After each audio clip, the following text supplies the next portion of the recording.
Nancy, o título da sua tese é A Conduta Moral na Administração Pública, um estudo com ocupantes de cargos comissionados. O que você estudou exatamente no seu trabalho, Nancy? Bom, o título já diz, eu estudei realmente a conduta moral, a questão ética, no contexto do trabalho na administração pública e em função de exigência mesmo do doutorado, eu acabei restringindo a pesquisa a ocupantes de cargos comissionados, então são pessoas que ocupam cargos de diretoria, coordenação, e usei na pesquisa apenas ocupantes de cargos comissionados no governo do estado de São Paulo. Apesar de que o doutorado acabou sendo uma reflexão sobre a minha própria prática, porque além de pesquisadora, aí no caso, professora universitária, eu trabalho já há mais de 20 anos com servidores públicos e também fui servidora pública há muito tempo. E acabei, já tinha feito o mestrado, a questão no mestrado foi se ações educacionais no contexto do trabalho público conseguem realmente mudar a postura, a atitude das pessoas no trabalho. Eu trabalho com isso, eu sou psicóloga e educadora, eu faço programas de formação, de capacitação, de reflexão no trabalho. E eu vinha trabalhando para uma fundação há uns 4 anos só com gestores do governo do estado. Mas já trabalhei para o governo federal, para muitos municípios, sempre trabalhei com grupos de servidores.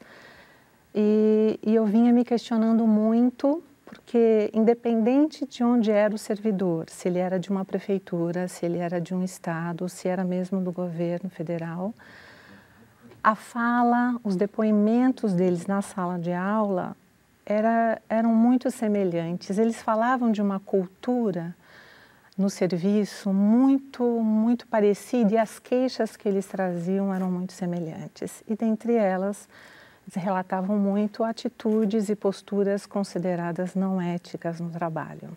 Ou seja, você trouxe para a sua pesquisa algo que a gente talvez conheça, ouça falar, identifique de certa maneira, que seria talvez eu possa chamar de uma certa maneira de agir, um certo modo de operação do serviço público, de quem trabalha para funcionário público, como é conhecido, é isso? Isso.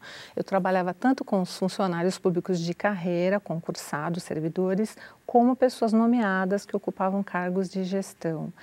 E eu, como cidadã comum, eu tinha uma imagem, como nós todos temos uma imagem no senso comum, assim, se é serviço público, se é político, é corrupto. Então, se tinha essa imagem bastante denegrida, mas o que me chamava a atenção é que eles mesmos, estando dentro do Estado, acabavam dizendo que realmente isso acontecia.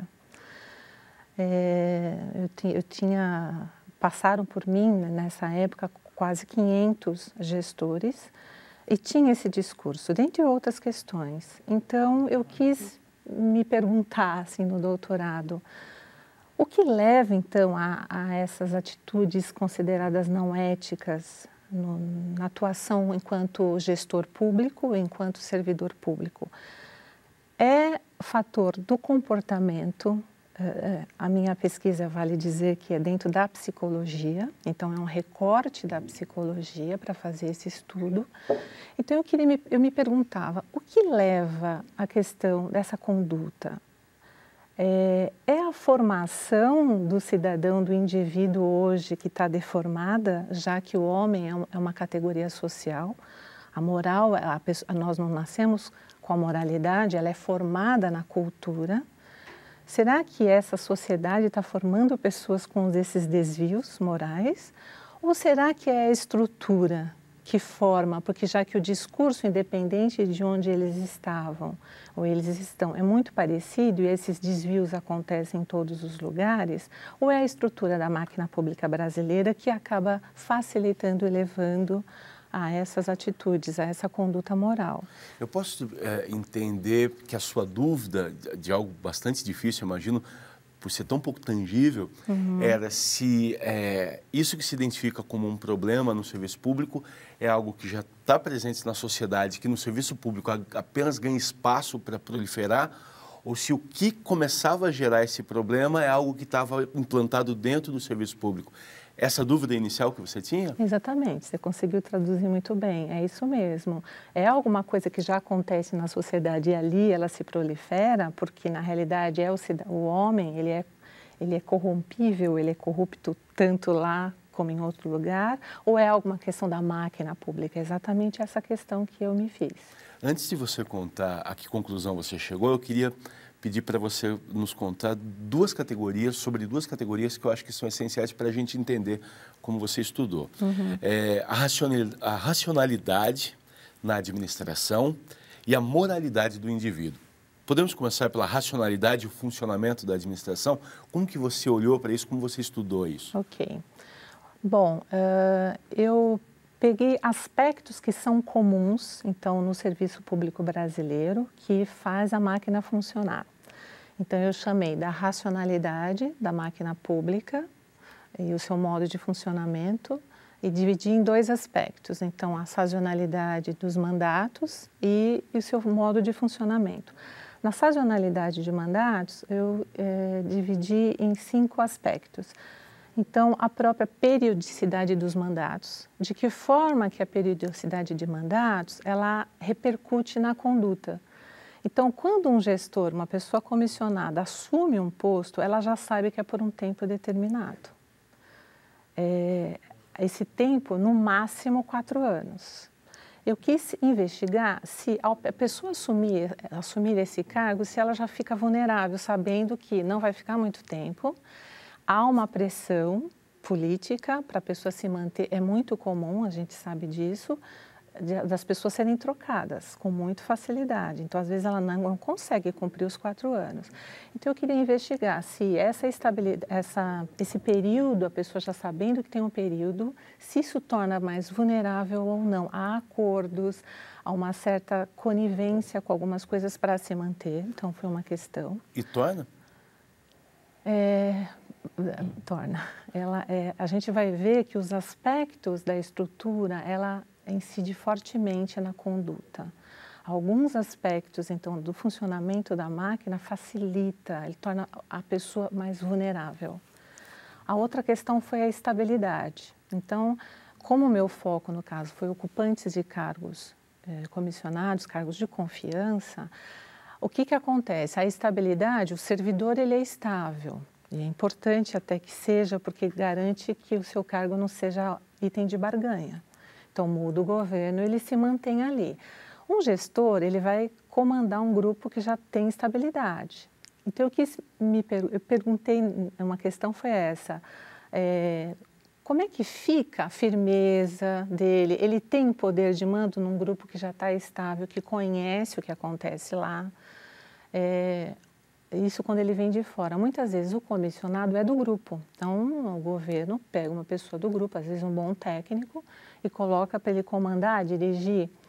Ele pode ser diretor hoje. No próximo, ele pode vir a ser funcionário e aquele colega passar a ser um diretor. Como que fica esses acordos? Ele consegue ter a postura, cobrar desempenho? Então, eu queria saber se isso influenciava internamente na postura profissional. A questão do funcionário não poder ser demitido também causa um impacto nesse poder do chefe de... Sim, porque assim, apesar de eu ter pego apenas o grupo de gestores, muitas conclusões a gente pode tirar para o servidor de um modo geral. A estabilidade, ela tem duas facetas. Ela garante uma tranquilidade para o servidor que é importante para não haver essas barganhas, mas, por outro lado, gera uma acomodação. Então, o índice de insatisfação no serviço público é muito alto. E problemas de saúde Então, a não ter progressão, aí tem outras consequências, mas não há uma avaliação de desempenho, não há muita preparação para esse servidor, muitas vezes ele fica encostado. Os novos governos, muitas vezes, não valorizam a história desse servidor ali. Então, vem um governo, o que existia antes é apagado e vai se começar tudo de novo. Então, eles vivem um começo sem fim. Um projeto que não termina, algo que não se conclui, não tem retorno. Então, há um nível muito grande de insatisfação e, às vezes, há uma guerra de poder. Por quê? O servidor tem o conhecimento e, muitas vezes, isso é item de disputa interna. Então, chega um gestor novo, principalmente se ele vem de fora. Geralmente, tem resistência, eu não aceito quem é esse cara. Muitas vezes, a pessoa que ocupa um cargo também tem preconceito em relação ao servidor, muitas vezes esse ambiente é de conflito, precisa fazer muitos acordos, negociações, então eu quis ver o quanto haveria de concessões, já que existe um poder na mão do servidor estável. E a pessoa que está chegando também, ele tem a pressão política das pessoas que o indicaram e também tem a resistência, muitas vezes, dos funcionários que estão ali na máquina. E esse gestor tem um poder limitado, por exemplo, ele não pode dispensar o funcionário. Não pode. É muito comum dentro do Estado você dizer assim, colocar à disposição. Então, assim, eu não me dou bem com o funcionário, eu não vou com a cara dele, eu coloco à disposição. Então, às vezes é um bom funcionário, que a gestão não é boa, esse cara fica disponível e fica rodando de setor para setor. O gestor, ele não tem muito poder na gestão das pessoas. O Estado limita isso, sempre assim, para tentar garantir essa estabilidade do servidor, mas também assim, a relação ela é pouco profissional.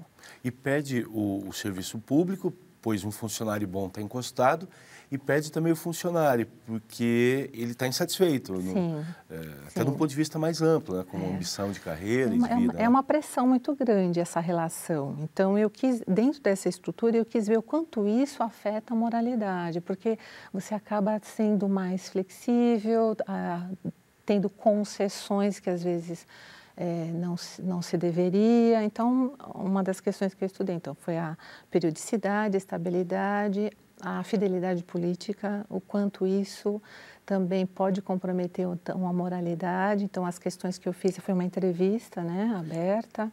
Isso é uma identificação ideológica com o partido que está ou não no governo? Eu sou funcionário público, entrou um partido do qual eu discordo politicamente e há uma posição talvez de resistência da minha parte para esse grupo, com relação a esse grupo que está no poder, é isso? Isso, em relação ao servidor, sim. Em relação ao nomeado, ao gestor que ocupa o cargo, ele tem que estar afinado com as propostas políticas. Ele tem que estar alinhado. Se ele é de confiança política, ele tem que estar de acordo com a plataforma política.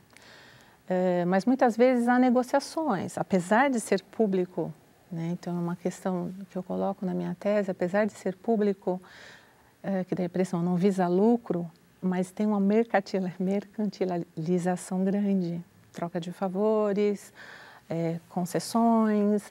A pessoa que é muitas vezes indicada, ela vem de um grupo político. Então eu quis avaliar assim, o quanto que essas pressões externas dos acordos anteriores à eleição pode comprometer a sua lisura, o foco realmente no trabalho, no resultado.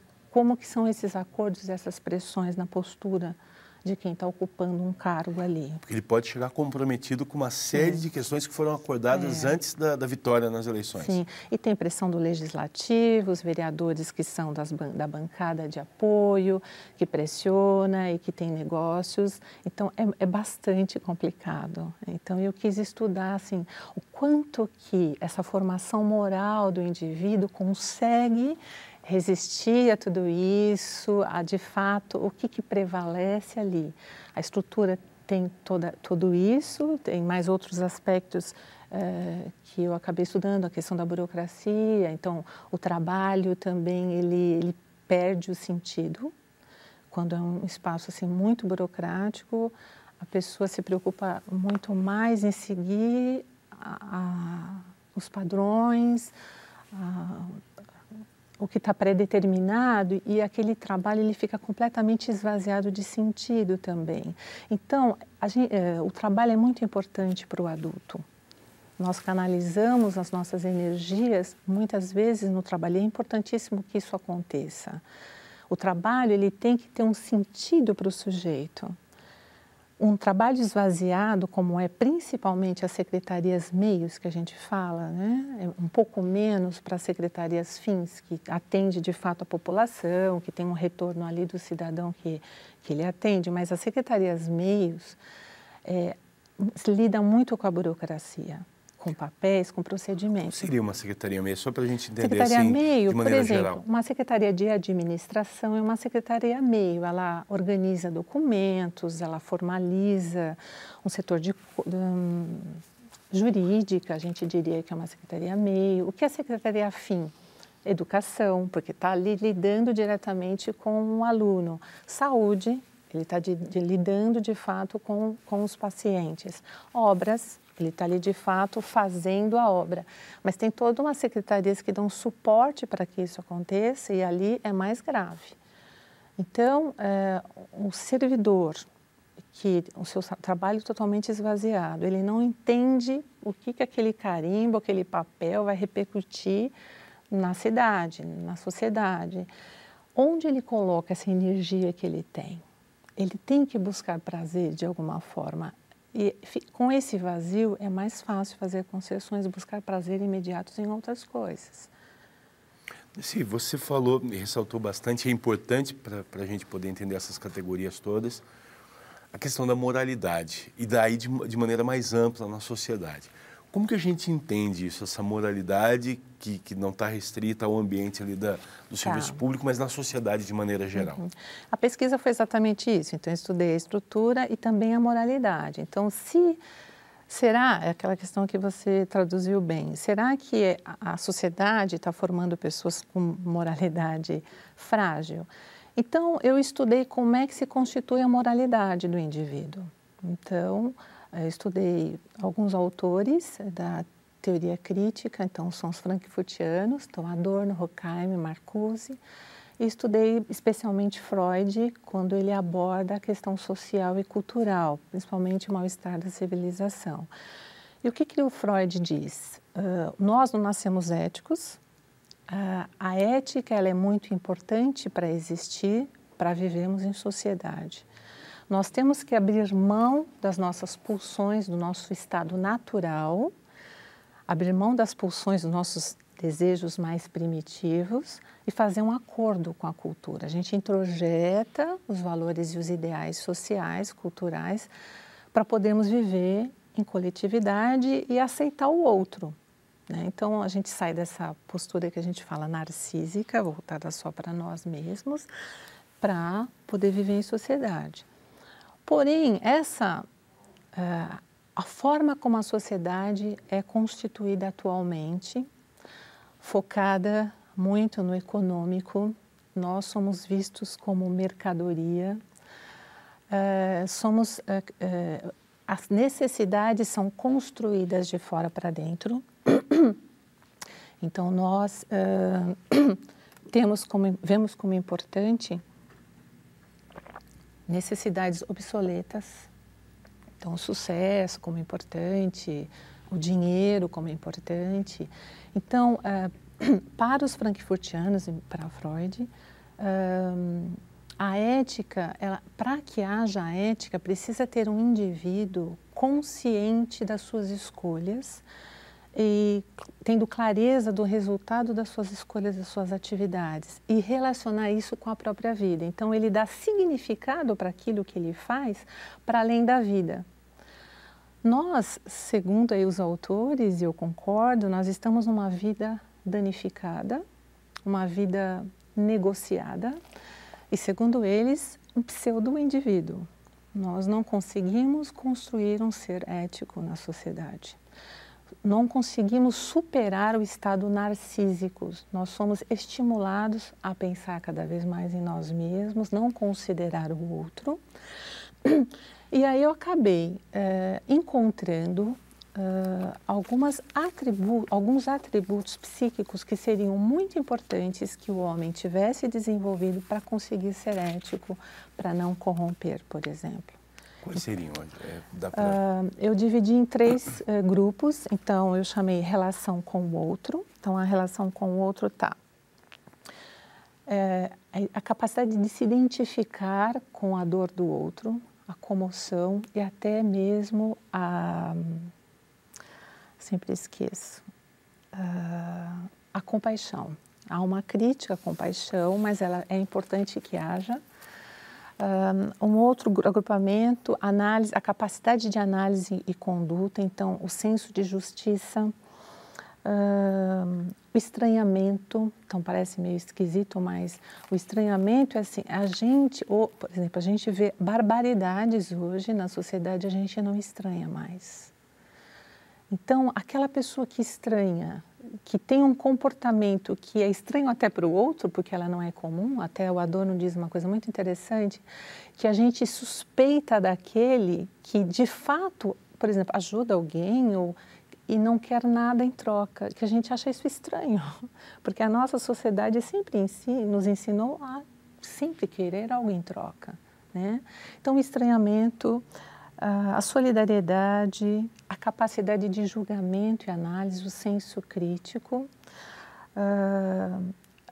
a força dos interesses particulares em detrimento ao interesse público. Eu medi isso, o quanto que eu me preocupo muito mais comigo e com o outro não. Os seus valores e a sua consciência foram alguns dos aspectos. Então, na pesquisa eu avaliei, então, esses aspectos da estrutura e os aspectos da moralidade individual, como é que era a força dessa moralidade diante da força da máquina e da força da sociedade. Então, eu posso dizer que há um choque da maneira como nós estamos constituindo nossa moralidade hoje, quando esses valores todos chegam a uma estrutura de funcionamento como o serviço público, há um choque grande do que deveríamos como sociedade esperar do serviço público e dos valores que os indivíduos, de maneira geral, estão construindo, os valores que estão constituindo o indivíduo hoje, é isso? Isso mesmo. Quando eu digo, a gente diz serviço público, também é um pouco risco. A gente encontra essas mesmas condutas em outros lugares. Pois é. O serviço público, ele é de alguma maneira diferente nesse aspecto, nesse encontro com essas características do que o serviço privado, por exemplo? O serviço privado tem mecanismos que conseguem anular ou lidar de maneira diferente com essas questões morais? O serviço privado, a administração privada, ela tem mais controle e mais acompanhamento, porque reincide muito no lucro. Hoje foi aprovado recentemente uma legislação, né, que hoje se um funcionário, por exemplo, de uma área de compras faz uma negociação escusa, hoje, por exemplo, com um órgão público numa licitação, não é mais só esse funcionário que vai responder, é a empresa. Então, a empresa tem interesse de que isso não ocorra. Agora, a moralidade do indivíduo, ela está frágil na sociedade em geral, não só no Brasil. A gente tem algumas peculiaridades no Brasil, mas está fora. Então, a gente encontra, se a gente precisa criar tantas leis jurídicas, é porque a conduta está exigindo isso. Se a gente tivesse uma moralidade firme, forte, uma sociedade que favorecesse essa preocupação com o outro, não precisaria de tantas normas, tantas leis. Então, o indivíduo é o mesmo que ocupa os lugares. O que a gente percebe? Que no serviço público acaba facilitando por essas condições da estrutura. Então, a rotatividade dos mandatos, a falta de acompanhamento em resultados, a pouca preocupação com o resultado. Então, a falta de sentido que o trabalho acaba tendo, isso acaba acentuando mais. Eu fiquei pensando aqui, se a gente sabe das características do capitalismo, enfim, que ele tem que se revolucionar a todo tempo, é o grande paradoxo do capitalismo, mas ele tem que se modificar para continuar sempre igual.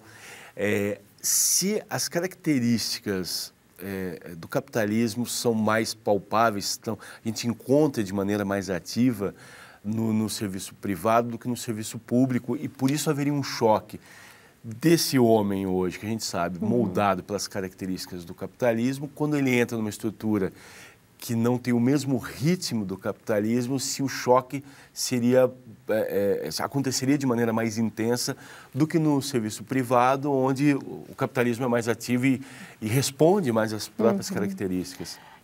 Existem alguns estudos sobre isso. No Marcuse, ele acaba estudando bastante isso. O que acontece na iniciativa privada, né? Falando aí mais no aspecto psíquico, né?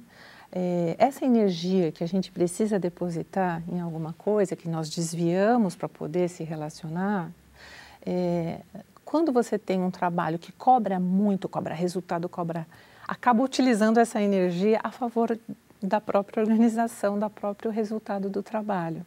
Então, de uma forma perversa ou não, mas essa energia ela acaba indo por aí.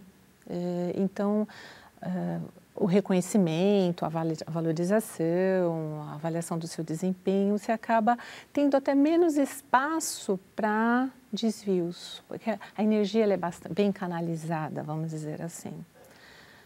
Como no serviço público há um esvaziamento do trabalho, do sentido do trabalho, isso é uma das questões muito importantes, essa energia ela fica mais solta, mais vulnerável.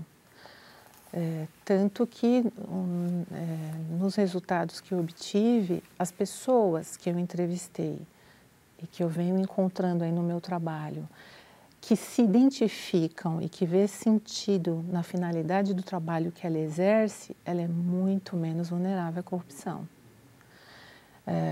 E eu encontrei isso com mais facilidade em pessoas que trabalham em secretarias fins, que eu te falei.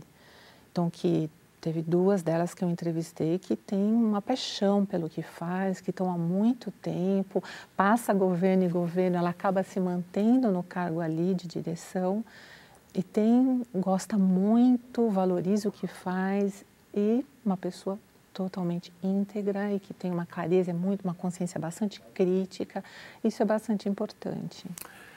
Para fechar, você diria que é possível, você identificou, enfim, você fez um mergulho em tudo isso, identificou as questões,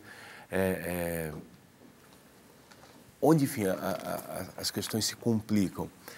Daria para mudar as características do serviço público ou talvez o gigantismo do serviço público e, mais do que isso, na verdade, se algumas características são intrínsecas ao serviço público e, por isso, seria impossível de alterá-las e isso que a gente encontra é algo perpétuo. Tá. Desde o momento que eu entrei para fazer o doutorado, isso foi uma conversa, inclusive, com o orientador, eu não quero só estudar, eu quero pensar em propostas. E os autores que eu estudei, apesar de bastante críticos, pensam assim, precisamos descobrir qual é a origem disso para procurar propostas de ação. Condições objetivas amplas na sociedade, na administração pública, talvez nós não consigamos, são muito grandes, mas tem algumas coisas que podemos fazer, sim. Então, aumentar ao máximo possível a consciência crítica desse servidor. Então, como eu trabalho com ações educacionais, eu fui nessa linha, no recorte da psicologia. Fazer ações educacionais, desenvolver ações educacionais formativas que ampliem a consciência crítica. Viabilizar que a pessoa compreenda, tenha consciência da finalidade do trabalho que ela faz e do fim para que ele existe. Aumento na autonomia, na participação dentro do Estado para repensar a forma do seu trabalho, repensar saídas menos burocráticas, executar trabalhos que possibilitem reflexão, ter acesso ao resultado do seu trabalho junto à população, fazer parte junto com a população de discussões de melhoria da qualidade do serviço que se presta, dar mais autonomia, mais participação, mais reconhecimento, e mesmo questões sociais, levar questões sociais para discutir, condições objetivas que acabam construindo, colaborando para o modo dele pensar. Então, eu entendo que melhorando a consciência crítica e dando sentido para o trabalho que ele realiza, a gente não vai conseguir mudar condições assim estruturais, mas a gente vai possibilitar mais autonomia e mais governabilidade nas atividades que as pessoas desenvolvem. Então, nos seus pequenos atos, gerar diferença e ter um Estado que preste melhor serviço. E com certeza que os governantes, de fato, estejam comprometidos em resgatar o que é legítimo da administração pública. Nancy, queria te agradecer. Para quem está nos assistindo, a sua tese está online, é possível encontrar na internet e só fazer o registro da importância do seu estudo. Ele foi, inclusive, lançado em livro na Alemanha. Está aí para quem se interessar, essa possibilidade de se aprofundar mais na tua pesquisa. Muito obrigado e parabéns pelo trabalho. Obrigada, Rodrigo.